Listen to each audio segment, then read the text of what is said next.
বিসমিল্লাহির রহমানির রহিম। আমি শবনম আক্তার, সহযোগী অধ্যাপক, রাষ্ট্রবিজ্ঞান বিভাগ, নারায়ণগঞ্জ সরকারি মহিলা কলেজ। আজকের অনলাইন ক্লাসে আমি স্বাগত জানাচ্ছি অনার্স চতুর্থ বর্ষের ছাত্রীদের। প্রিয় ছাত্রীরা, আজকে তোমাদের সাথে আমি আলোচনা করব আধুনিক রাষ্ট্রচিন্তার মন্টেস্কুর সম্পর্কে, অর্থাৎ মন্টেস্কুর ক্ষমতা স্বতন্ত্রীকরণ নীতি সম্পর্কে। তো আমরা জানি যে তিনি দ্য স্পিরিট অফ লস গ্রন্থে তার রাষ্ট্র দর্শনের পরিচয় দিয়েছেন।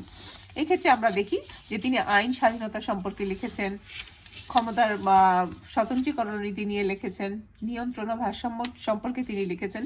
তো আজকে আমরা যে বিষয়টি বিস্তারিত আলোচনা করতে যাচ্ছি সেটা হচ্ছে দ্য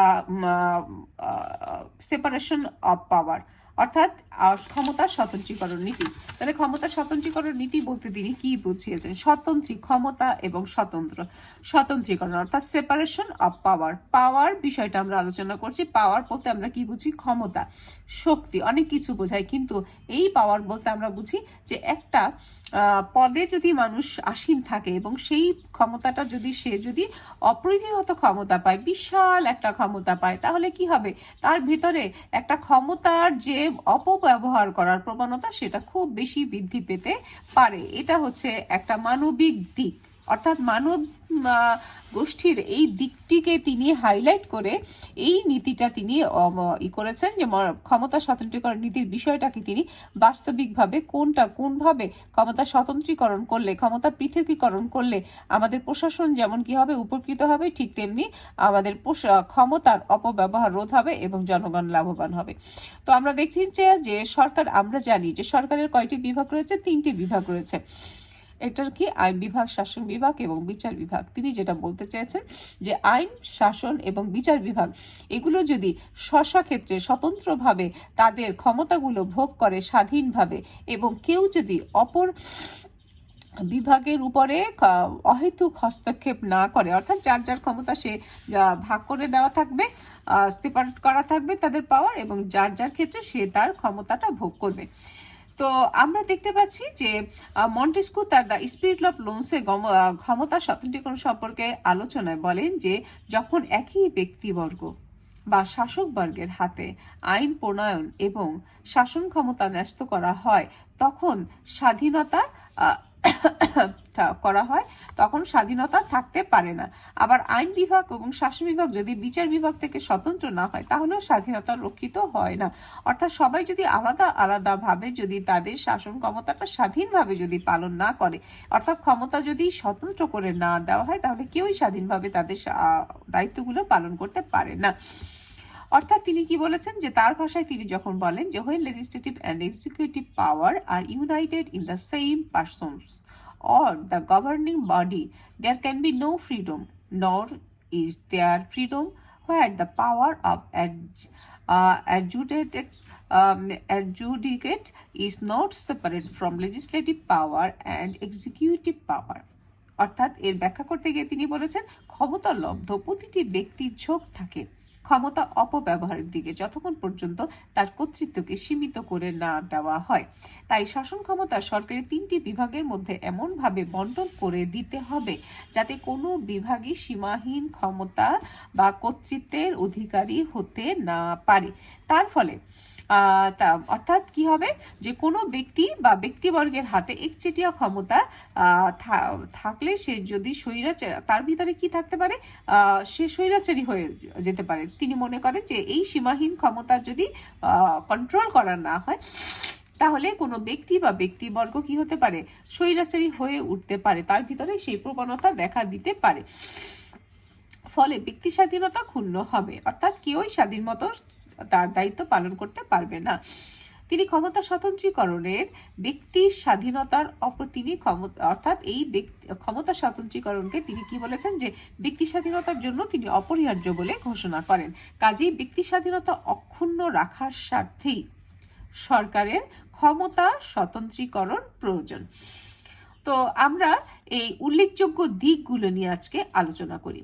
তো মন্টেস্কুর ক্ষমতা স্বতন্ত্রীকরণের যে উল্লেখযোগ্য দিক, প্রথমত আইন প্রণয়ন সংক্রান্ত কাজ আইন বিভাগ, শাসন বিভাগ, আইন বিভাগ এবং শাসন সংক্রান্ত কাজ যদি শাসন বিভাগ এবং বিচার সংক্রান্ত কাজ যদি বিচার বিভাগের উপর সম্পূর্ণ স্বতন্ত্রভাবে ন্যস্ত করাকে তিনি একান্ত বাঞ্ছনীয় মনে করেন। তার মতে প্রতিটি বিভাগই স্বাধীনভাবে স্ব দায়িত্ব পালন করবে এবং একে অন্যের কাজে কোনোভাবে হস্তক্ষেপ করবে না।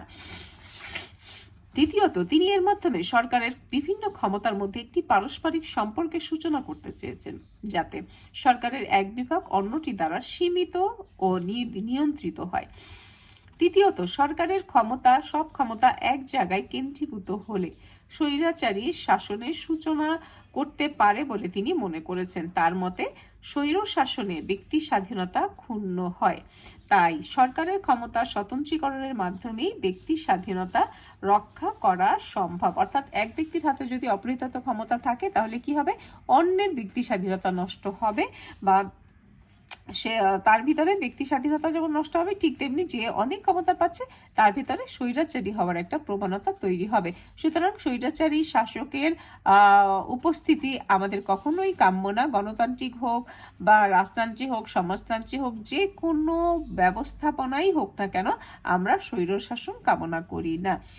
তো আমরা দেখতে পাচ্ছি চতুর্থত তিনি বলেছেন যে ক্ষমতা স্বতন্ত্রীকরণ নীতি অনুযায়ী সরকারের তিনটি বিভাগই ক্ষমতা সম্পন্ন এবং একে অপরের প্রভাব মুক্ত। তাহলে কারো ভিতরেই ক্ষোভ থাকে না, যার যার সেক্টরে সে স্বাধীনভাবে তার ক্ষমতার প্রয়োগ করতে পারছে, যার ফলে কেউ কারো দ্বারা প্রভাবিত না হওয়ার ফলে সবাই ক্ষমতা ভোগ করছে, সবাই স্বাধীনভাবে কাজ করছে। এতে করে সবারই ব্যক্তি স্বাধীনতা অক্ষুণ্ণ থাকছে। তাহলে আমরা এই ব্যক্তি ক্ষমতা স্বতন্ত্রীকরণ নীতি যদি আমরা মূল্যায়ন করি, তাহলে আমরা দেখি যে আধুনিক গণতন্ত্রে মন্টেস্কুর ক্ষমতা স্বতন্ত্রীকরণ নীতির গুরুত্ব রয়েছে, এটা অনস্বীকার্য। অধ্যাপক ম্যাকগভার্নের মতে ব্যাখ্যাদাতা হিসেবে মন্টেস্কু ব্যর্থ হলেও ভবিষ্যৎ বক্তা হিসেবে তিনি সফল হয়েছেন। বাস্তব ঘটনার বিবরণ হিসেবে তার ক্ষমতা স্বতন্ত্রীকরণ নীতি ভ্রান্ত হলেও তত্ত্বীয় সরকারের ছাত্রবৃন্দ তাকে সাদর সম্বর্ধনা জ্ঞাপন করেছে। বস্তুত মন্টেস্কুর তত্ত্ব দ্বারা প্রভাবিত হয়েই মার্কিন যুক্তরাষ্ট্রের সংবিধানের প্রণেতাগণ ক্ষমতা স্বতন্ত্রীকরণকে সংবিধানের অন্যতম মূল নীতি হিসেবে ঘোষণা করেছেন।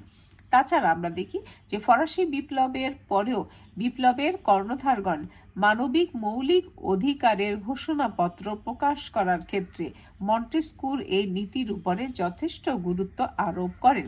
তিনি যে ব্যক্তি স্বাধীনতার কথা বলেছেন তা সরকার ব্যবস্থার একটি বিশেষ প্যাটার্নের ফল, প্রাকৃতিক অধিকারের কোনো অমৃত আদর্শের ফল নয়। আর ক্ষমতা স্বতন্ত্রীকরণ নীতির মধ্য দিয়েই সরকারের প্যাটার্ন নির্দিষ্ট হয় এবং ব্যক্তি স্বাধীনতা রক্ষিত হয়। এই নীতির মাধ্যমে তিনি ক্ষমতার অপব্যবহার রোধ করার প্রয়াস পেয়েছেন। তার মতে ক্ষমতার অপব্যবহার বন্ধ করার জন্য অবশ্যম্ভাবী প্রয়োজন ক্ষমতার যদি আমরা অপব্যবহার বন্ধ করতে চাই তাহলে ক্ষমতাই হবে ক্ষমতার প্রতিষেধক। অর্থাৎ আমি ক্ষমতা দিয়ে দিলে, নির্দিষ্ট করে যদি আমি ক্ষমতা দিয়ে দেওয়া হয় সবার মধ্যে, তাহলে কি হবে, ক্ষমতার অপব্যবহার রোধ হবে। অর্থাৎ সেজন্য তিনি বলেছেন ক্ষমতা দিয়েই ক্ষমতার অপব্যবহার রোধ করা দরকার। তো এক্ষেত্রে আমরা একটু আলোচনা করব যে এই ক্ষমতা স্বতন্ত্রীকরণ নীতির সীমাবদ্ধতা বা এর নেতিবাচক দিকটা কি হতে পারে। তাহলে মন্টেস্কুর ক্ষমতা স্বতন্ত্রীকরণ নীতির বাস্তব প্রয়োজনীয় কিছু সমস্যা বা কার্যকারিতা আমরা লক্ষ্য করি। সরকারের বিভিন্ন বিভাগকে বিভক্তিকরণ ঠিক নাই। অর্থাৎ কেউ কেউ বলেছেন, যারা সমালোচনার দৃষ্টিভঙ্গিতে দেখেছেন তারা বলেছেন যে সরকারের যে বিভিন্ন বিভাগ আছে তাদেরকে একেবারে আলাদা আলাদা করে দেওয়া ঠিক না। কেন ঠিক না? যে মন্টেস্কু কি করেছেন, যে তিনটি বিভাগকে বিভক্ত করেছেন সেটা কিন্তু যুক্তিসঙ্গত মনে করছেন। অর্থাৎ তিনি কি বলেছেন যে আইন বিভাগ আলাদা কাজ করবে, শাসন বিভাগ আলাদা কাজ করবে, বিচার বিভাগ আলাদা কাজ করবে। কারণ ক্ষমতা মূলত দুটি, শাসন বিভাগীয় এবং আইন বিভাগীয়। বিচার বিভাগ মূলত শাসন বিভাগেরই অন্তর্ভুক্ত। উইলবির মতে মন্টেস্কু সরকারের যে 3টি বিভাগের কথা বলেছেন, তাছাড়া সরকারের আরও 2টি বিভাগ রয়েছে, যেমন নির্বাচন কমিশন বিভাগ ও পাবলিক সার্ভিস বিভাগ। অর্থাৎ তার এই ক্ষমতা স্বতন্ত্রীকরণের যে প্যাটার্নটা, অর্থাৎ তিনি যে 3টা ভাগে ভাগ করেছেন, এটার মৌলিক ভাগটার ছাড়াও আরও এটার সাথে সংশ্লিষ্ট অনেকগুলো ভাগ রয়ে যায়, অর্থাৎ যেগুলো ছাড়া একটা প্রশাসন অর্থাৎ একটা সরকার সম্পূর্ণ হতে পারে না। এরপরে আরেক দিকে বলা হচ্ছে যে পূর্ণ ক্ষমতা স্বতন্ত্রীকরণ আসলে অসম্ভব। সরকারের 3টি বিভাগকে পৃথক করা সম্ভব নয়, কারণ সরকার এটি অখণ্ড এবং অবিচ্ছেদ্য সত্তা। সরকারের সব কাজই একটার সাথে আরেকটার একটা কি রয়েছে, পারস্পরিক সম্পর্ক রয়েছে। কেন আমি বলি, যেমন ধরো আইন বিভাগ সে যদি কাজ করতে চায়, আইনের চুলচেরা বিশ্লেষণ করতে চায়, তাহলে তাকে কি করতে হবে, বিদ্যমান অবস্থার প্রেক্ষাপটে বিদ্যমান চাহিদাকে সামনে রেখেই কিন্তু তাকে আইন প্রণয়ন করতে হবে। সেক্ষেত্রে বর্তমান সমসাময়িক যে কোনো ব্যবস্থা সম্পর্কে অবহিত হওয়ার জন্য তাকে কিন্তু শাসন বিভাগের দ্বারস্থ হতে হবে। আবার বিচার বিভাগের কথা যে বলা হয়েছে, বিচার বিভাগ যদি তার বিচার কার্যক্রম পরিচালনা করার জন্য তাকে যদি কোনো আসামি হাজির করতে হয়, তাহলে সেক্ষেত্রে তার কার সাহায্য নিতে হবে, তাকে কিন্তু শাসন বিভাগের আইন শৃঙ্খলা বাহিনীর সাহায্য নিতে হবে। সুতরাং আমরা যদি বলি যে পূর্ণ স্বতন্ত্রীকরণ, তাহলে কিন্তু এটা সম্ভব না, কারণটা হচ্ছে কি একটার সাথে আর একটা রিলেটেড রয়েছে, কোনো না কোনোভাবে একটার সাথে একটা সম্পর্ক রয়েছে। সুতরাং পূর্ণ স্বতন্ত্রীকরণ সম্ভব না। সেজন্য বলা হয়েছে যে সরকার একটি অখণ্ড এবং অবিচ্ছেদ্য সত্তা। রাজনৈতিক অচলবতার সৃষ্টি। অধ্যাপক লাস্কি বলেন যে সরকারের 3টি বিভাগকে যদি সম্পূর্ণরূপে পরস্পর থেকে পৃথক করা হয়, তাহলে প্রতিটি বিভাগ নিজ নিজ দায়িত্ব এড়িয়ে তা অন্যের ঘাড়ে চাপানোর চেষ্টা করবে, ফলে রাজনৈতিক অচলাবস্থার সৃষ্টি হবে। অর্থাৎ তাদের মধ্যে যদি পারস্পরিক সমন্বয়হীনতা লক্ষ্য করা যায়, অর্থাৎ সমন্বয়ের মাধ্যমে যদি তারা কাজ না করে, পারস্পরিক যোগাযোগ বা নির্ভরশীল হয়ে যদি তারা তাদের পারস্পরিক তথ্য বা তাদের যে বিভিন্ন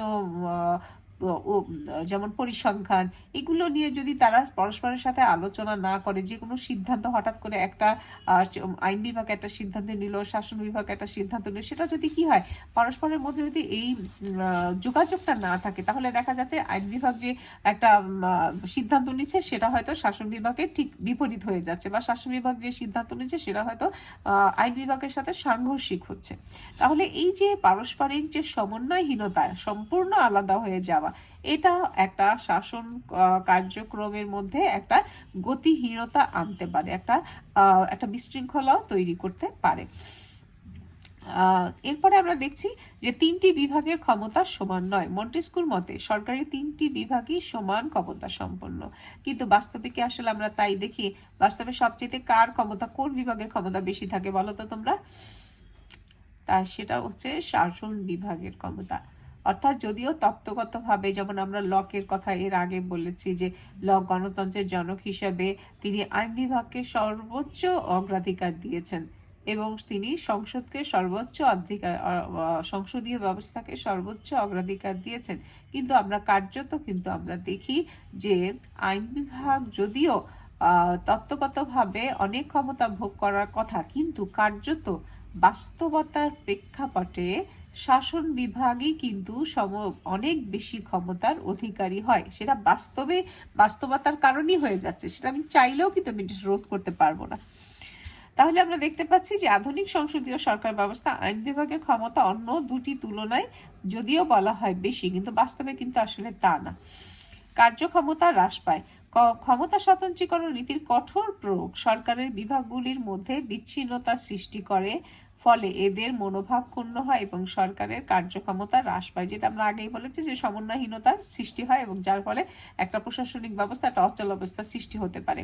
কল্যাণমূলক রাষ্ট্রের জন্য অনুপযোগী। কেন আমরা বলবো যে কল্যাণমূলক রাষ্ট্র সরকারকে জনকল্যাণমূলক কার্যাদি সম্পন্ন করতে হয়, অর্থাৎ একটি কল্যাণমূলক রাষ্ট্রের কাজই হচ্ছে কি জনকল্যাণকে প্রাধান্য দেওয়া এবং সে তদনুযায়ী কার্য সম্পন্ন করা। আর সরকারের 3টি বিভাগই এই কাজের সাথে জড়িত। তাই ক্ষমতা স্বাতন্ত্র্য নীতি অনুসৃত হলে সরকারের আদর্শ ও উদ্দেশ্য ব্যাহত হতে পারে। দায়িত্বহীনতার জন্ম দেবে। লাস্কি বলেন, আইন শাসন এবং বিচার বিভাগ যদি সম্পূর্ণ পৃথকভাবে কাজ করে তাহলে প্রত্যেক বিভাগের দায়িত্বশীলতা বিলুপ্ত হবে, অর্থাৎ স্বাধীনতা স্বেচ্ছাচারিতায় পরিণত হতে পারে। ফলে বিভাগগুলো পরস্পরের সাথে সংঘাতে লিপ্ত হবে এবং এতে কি হতে পারে, বিপ্লব ঘটতে পারে। অসম্পূর্ণ মন্টেস্কুর মতে ক্ষমতা স্বতন্ত্রীকরণ নীতি ব্যতীত ব্যক্তি স্বাতন্ত্র্য রক্ষিত হতে পারে না। তার এই ধারণা কিন্তু ঠিক না, কারণ জনগণের সদা সচেতন মনোভাব স্বাধীনতার শ্রেষ্ঠ রক্ষা কবচ।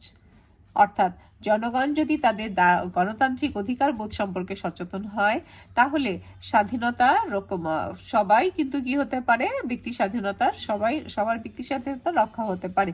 কারণটা হচ্ছে সম্পূর্ণভাবে, অর্থাৎ আমরা যদি বাস্তবতার নিরিখে যদি আমরা বিচার করি যে সবাই যদি সব ডিপার্টমেন্ট যদি আলাদা আলাদাভাবে কাজ করলেও তাদের মধ্যে কিন্তু পারস্পরিক নির্ভরশীলতার বিষয়টা একেবারে অনিবার্য সত্য। সম্পূর্ণভাবে অর্থাৎ তারা তাদের ক্ষেত্রে স্বাধীন, ঠিক আছে, কিন্তু কথা হচ্ছে কোনো ক্ষেত্রে তাদের কিন্তু পারস্পরিক নির্ভরশীলতা প্রয়োজন হয়ে যায়। সুতরাং আমরা বলতে পারি যে ক্ষমতা স্বতন্ত্রীকরণের সুষ্ঠু প্রয়োগ ব্যতীত ব্যক্তি স্বাধীনতা রক্ষিত হয় না, এ কথা সত্য। কিন্তু তার এই নীতির কয়েকটা সীমাবদ্ধতার জন্য আধুনিক রাষ্ট্রবিজ্ঞানীগণ ক্ষমতা স্বতন্ত্রীকরণের পাশাপাশি নিয়ন্ত্রণ ও ভারসাম্য নীতির কথা বলেছেন। অর্থাৎ ক্ষমতা আমরা সবাই আলাদা আলাদাভাবে ভাগ করা থাকবে, কিন্তু পারস্পরিক ক্ষমতার মধ্যে একটা কি থাকতে হবে, নিয়ন্ত্রণ ও ভারসাম্য নীতি থাকতে হবে। পারস্পরিক সহযোগিতা বা পারস্পরিক যোগাযোগ বা সমন্বয় বিষয়টাও থাকতে হবে, তাহলেই হবে ক্ষমতা স্বতন্ত্র নীতির পূর্ণ বাস্তবায়ন। অর্থাৎ পূর্ণ বাস্তবায়ন কখনো সম্ভব না, এটার জন্য আমাদের কি করতে হবে, ক্ষমতা স্বতন্ত্রীকরণের পাশাপাশি, অর্থাৎ আমরা কিন্তু এই বিষয়টাই হাইলাইট করতে চাচ্ছি যে ক্ষমতা স্বতন্ত্রীকরণ নীতি ঠিক আছে যে সবাই আলাদা আলাদা একটা ক্ষেত্র থাকা উচিত যে কে কোন কাজটা করবে, অর্থাৎ কাজ ভাগ করে দেওয়া, কিন্তু এই কাজ সম্পূর্ণ করার জন্য আমাদের অন্যেরও হেল্প নিতে হতে পারে। যেমন কখনো আইন বিভাগের সাহায্য নিতে হতে পারে শাসন বিভাগের, আবার শাসন বিভাগেরও সাহায্য নিতে হতে পারে বিচার বিভাগেরও কখনো সাহায্য নিতে হতে পারে শাসন বিভাগে। অর্থাৎ এইভাবে তিনটা সার্কেলের মধ্যে যে